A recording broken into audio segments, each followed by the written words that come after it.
Magic এত তাড়াতাড়ি তো জানানো যাবে না ম্যাজিক। তো ফাইনালি যখন রিটায়ার্ড করবো তখন বলবো যে ভাই এই ছিল ম্যাজিক।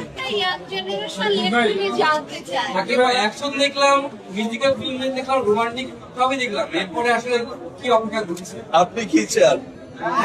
আপনি কি চান? সবই চাই, একসাথে অনেকগুলো চাই। তুমি কি চাও বলো? কি ধরনের সেটাই করবে। বলেন। সেটাই করবে বলো। আপনি সিনেমাতে ভাই হিসেবে কাজ করেছেন,